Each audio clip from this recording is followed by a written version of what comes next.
Bismillahirrahmanirrahim. Assalamualaikum warahmatullahi wabarakatuh. Apa kabar teman-teman semua? Semoga teman-teman dalam keadaan sehat walafiat. Amin ya robbal alamin. Alhamdulillah teman-teman, kita sudah memasuki subtema kedua di tema keempat. Nah, untuk subtemanya ialah pekerjaan di sekitarku, dan untuk materi matematikanya ialah pengertian bilangan prima dan faktor prima. Sebelum kita memulai pada pembelajaran hari ini, alangkah baiknya kita berdoa terlebih dahulu. Sikap berdoa, tangannya diangkat, kepalanya ditundukkan. Membaca doa sebelum belajar. Bismillahirrahmanirrahim. Rabbi zidni ilman warzuqni fahman. Amin. Dengan kita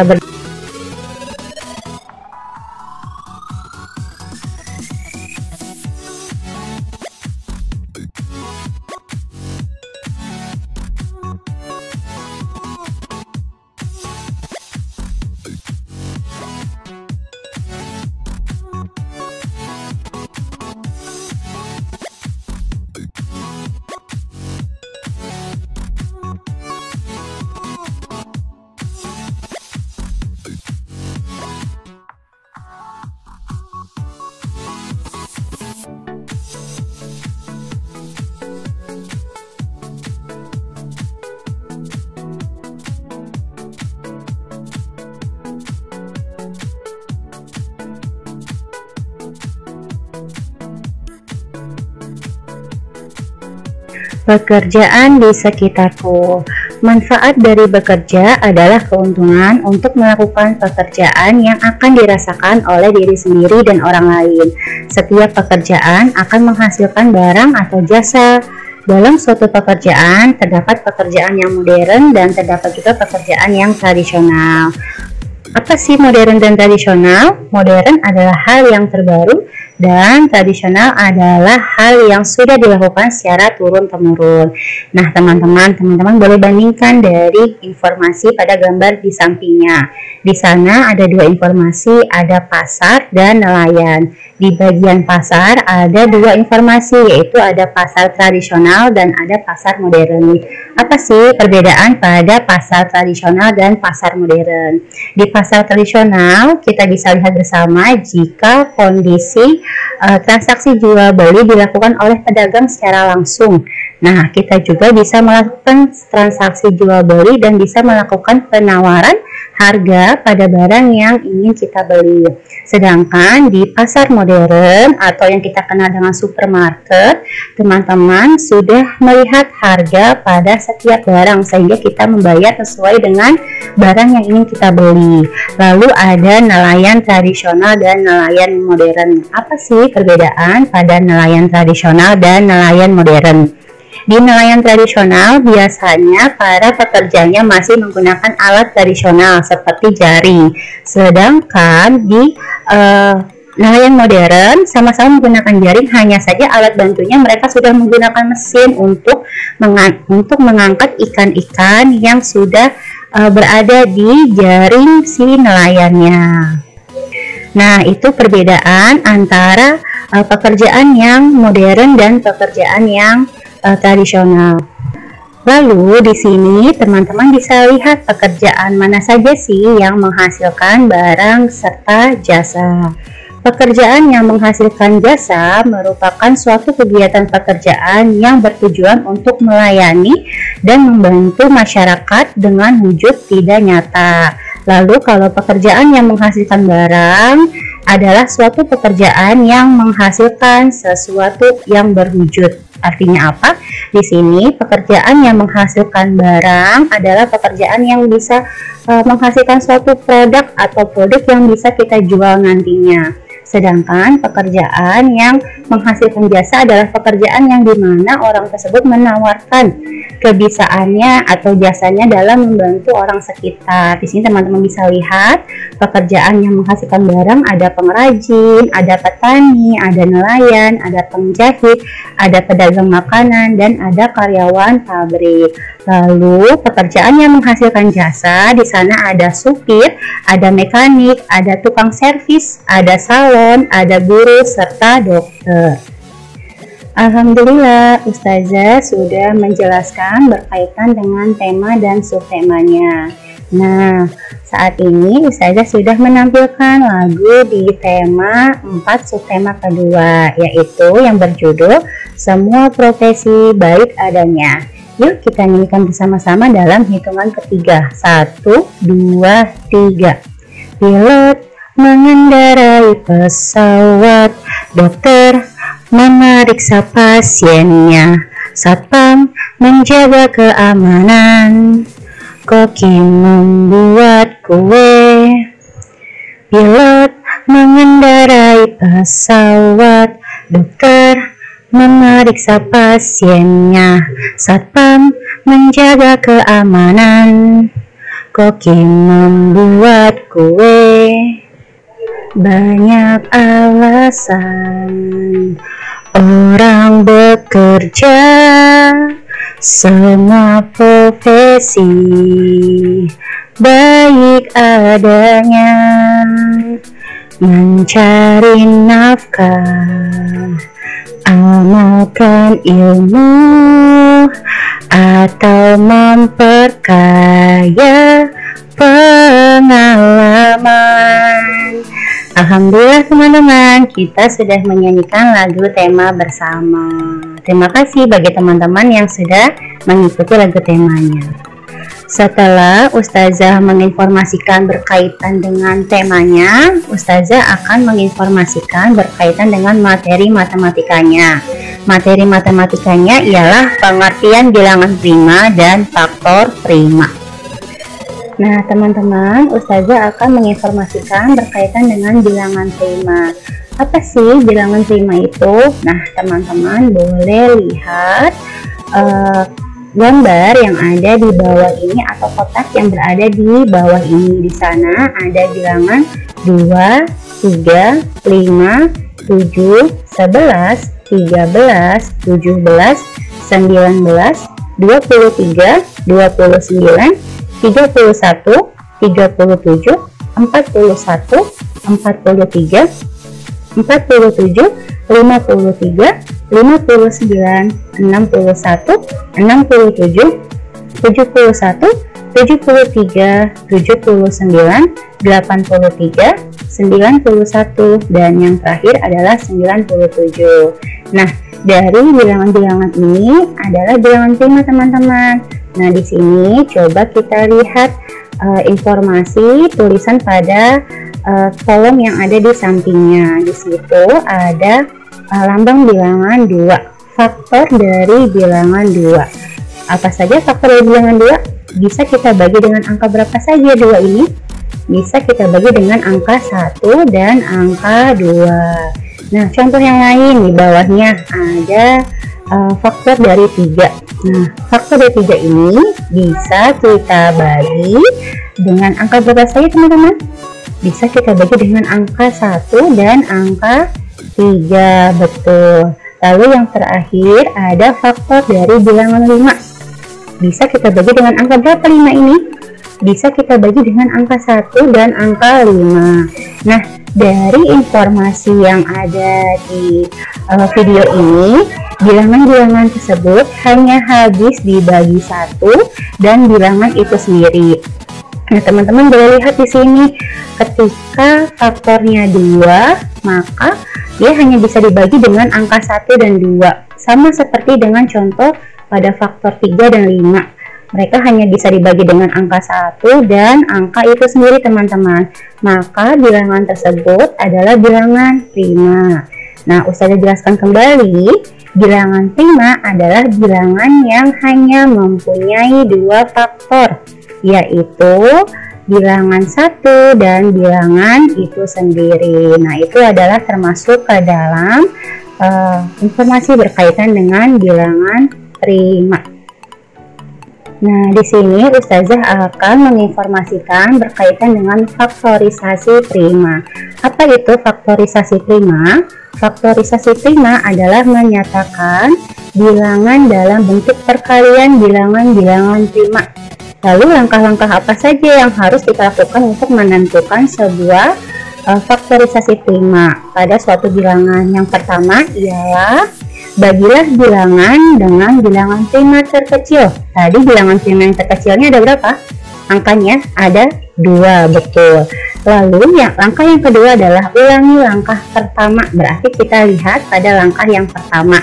Jika memungkinkan untuk dibagi dengan angka 2, maka kita bisa membaginya lagi dengan angka 2. Lalu yang ketiga, yaitu jika sisa bilangan sudah tidak bisa dibagi dengan angka 2, maka kita bagi dengan bilangan prima yang lain. Bilangan prima yang lain itu ada berapa saja teman-teman? Ada 3, ada 5, ada 7, dan seterusnya. Nah, itu bagaimana cara kita untuk menentukan faktorisasi prima. Nah, di sini Ustazah punya contoh bagaimana menentukan faktorisasi prima menggunakan pohon faktor. Di sini contohnya ialah carilah bentuk faktorisasi bilangan 12 menggunakan pohon faktor. Di sini teman-teman boleh tulis angka 12 dalam lingkaran. Lalu kita bagi 12 ini dengan bilangan faktor, dengan bilangan prima maksudnya Ustazah, dengan bilangan prima yang terkecil. Berapa bilangan prima yang terkecil? Yaitu 2, betul. Berarti 12 kita bagi 2 maka akan menghasilkan angka 6. Kita buat lagi lingkaran di bawahnya, tidak lupa dengan menggunakan garis. Teman-teman boleh menggunakan garis atau melengkung seperti ini. Lalu dari bilangan 6 ini bisa kita bagi lagi dengan angka berapa? Dari bilangan prima yang terkecil. Tadi informasinya bisa kita gunakan cara yang pertama, yaitu membagi dengan bilangan prima yang terkecil lagi, yaitu bilangan primanya adalah 2, betul teman-teman. Berarti 6 dibagi 2 akan menghasilkan 3. Nah, sampai sini kita sudah menentukan faktorisasi pada bilangan 12. Berarti teman-teman tinggal menuliskan saja faktorisasi dari 12 adalah, kita langsung tuliskan saja 2 kali 2 dikali 3. Teman-teman boleh lihat angka yang tadi kita sudah bagi dan hasilnya ada 2 dikalikan 2 dan dikali 3. Nah, sampai sini teman-teman sebenarnya sudah benar. Namun jika teman-teman ingin mempersingkat lagi menjadi yang lebih ringkas, teman-teman boleh menuliskan seperti ini: 2 pangkat 2 dikali 3. Dari mana 2 pangkat 2? Karena ada pengulangan di sini teman-teman. 2-nya diulang sebanyak 2 kali. Kita bisa meringkasnya dengan menuliskannya seperti ini: 2 pangkat 2 dikali 3. Dan ini adalah termasuk ke dalam faktorisasi prima. Nah, teman-teman, di sini Ustazah punya contoh yang lain dalam menentukan faktorisasi prima.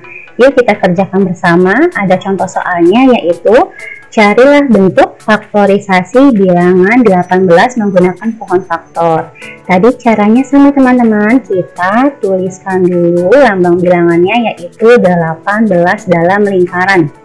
Nah, lalu kita bagi 18 ini dengan bilangan prima yang terkecil. Berapa bilangan prima yang terkecil? Yaitu 2, betul. Kita buat garis, lalu kita tulis angka 2, lalu kita buat lingkaran. Nah, 18 dibagi 2 akan menghasilkan berapa teman-teman? Pembagiannya yaitu 9, betul. Kita buat garis lagi dan kita tulis angka 9 di bawahnya. Nah, di angka 9 ini kira-kira bisa kita bagi lagi tidak dengan bilangan prima yang terkecil? Kalau dibagi dengan 2, apakah bisa? Tidak bisa. Berarti kita bisa membaginya dengan bilangan prima yang lain. Setelah 2, yaitu ada bilangan prima ke-3, betul. Berarti kita buatkan garis lagi di sini, lalu kita tulis bilangan primanya yaitu 3. Nah, teman-teman, 9 dibagi 3 akan menghasilkan berapa? 3, betul. Lalu kita buat garis lagi dan kita tulis angka 3 pada lingkaran, tidak lupa dilingkari. Nah, sampai sini teman-teman sudah menentukan dari faktorisasi primanya. Berarti di sini kita bisa simpulkan bersama jika faktorisasi dari bilangan 18 itu adalah 2, 3, dan 3. Maka kita simpulkan bersama faktorisasi bilangan 18 adalah berapa? 2 dikali 3 dikali 3. Karena 3 di sini ada 2 kali pengulangan, maka bisa kita ringkaskan teman-teman menjadi 2 dikali 3 pangkat 2. Bagaimana kalau misalkan 3-nya ada 3 atau 2-nya ada 3? Teman-teman boleh menuliskannya dengan 2 pangkat 3 atau 3 pangkat 3. Alhamdulillah, contoh yang pertama sudah kita kerjakan. Nah, di sini Ustazah punya contoh yang lain. Nah, di sini ada contoh yang lainnya ialah carilah bentuk faktorisasi bilangan 24 menggunakan pohon faktor. Tadi caranya sama teman-teman, kita tuliskan dulu angka 24 ini, lalu kita lingkari. Karena kita menggunakan pohon faktor, jadi kita harus lingkari. Lalu langkah yang selanjutnya adalah membagi 24 ini dengan bilangan prima terkecil. Berapa bilangan prima yang terkecil? Ada 2, betul. Kita buat garis dan kita tuliskan angka 2 di sini. Nah, 24 dibagi 2 akan menghasilkan berapa teman-teman? Menghasilkan 12, betul. Kita buat garis lagi dan kita tuliskan 12, lalu kita lingkari. Nah, 12 ini apakah bisa kita bagi lagi dengan bilangan prima yang lain? Tentu saja bisa kita bagi dengan angka berapa bilangan prima terkecilnya? Jika memungkinkan, bisa kita bagi dengan angka 2, betul. Berarti kita buat garis lagi, kita tuliskan angka 2. Nah, lalu 12 dibagi 2 hasilnya adalah 6, betul sekali teman-teman. Kita tuliskan di sini 6, lalu kita lingkari. Nah, dari 6 ini apakah bisa kita bagi lagi dengan bilangan prima? Tentu saja bisa teman-teman, bisa kita bagi dengan angka berapa? Dengan angka 2, betul. Seperti informasi yang tadi Ustazah sudah sampaikan, kita bisa bagi lagi dengan bilangan prima terkecil jika memungkinkan. Lalu kita tulis angka 2 di sini, kita buat lingkari. Lalu setelah itu langsung kita bagi 6 dibagi 2 hasilnya adalah 3, betul teman-teman. Nah, di sini sampai sini kita sudah mengetahui faktorisasi dari bilangan 24. Berarti ada apa saja angkanya atau bilangan faktorisasi bilangannya? Ada 2, 2, dan yang terakhir adalah 3. Berarti bisa kita simpulkan di bawah jika faktorisasi bilangan 24 ada berapa? 2 dikali 2 dikali 2 dan yang terakhir dikali 3. Nah teman-teman, sampai sini teman-teman sudah benar. Namun jika teman-teman ingin meringkasnya kembali, kita bisa menuliskannya dengan seperti ini: 2 pangkat 3 dikali 3. Nah, ini adalah dalam bentuk akhir dari faktorisasi bilangan 24. Kenapa ada pangkat 3 di atasnya? Karena angka 2 diulang sebanyak 3 kali, sehingga kita bisa menuliskannya pangkat 3 di bagian atas pada angka 2-nya. Alhamdulillah teman-teman, Ustazah sudah memberikan beberapa contoh berkaitan dengan faktorisasi bilangan. Nah, di sini Ustazah menjelaskan kembali berkaitan dengan bilangan prima. Bilangan prima adalah bilangan bulat positif yang hanya mempunyai 2 faktor, yaitu 1 dan bilangan itu sendiri. Nah, sedangkan faktorisasi prima adalah menyatakan bilangan dalam bentuk perkalian bilangan-bilangan prima, seperti yang tadi sudah Ustazah sampaikan. Alhamdulillah, kita sudah membahas bersama-sama berkaitan dengan pengertian dari bilangan prima dan faktorisasi prima. Semoga ilmu yang teman-teman dapat hari ini dapat bermanfaat bagi kita semua. Dan tidak lupa teman-teman, silahkan boleh mengerjakan proyek yang sudah Ustazah simpan di Classroom, dan silahkan teman-teman boleh mengirimkannya kembali jika sudah tuntas dikerjakan ke dalam Classroom. Terima kasih kepada teman-teman yang sudah melihat video ini. Mohon maaf apabila Ustazah memiliki kekurangan. Ustazah tutup. Wassalamualaikum warahmatullahi wabarakatuh.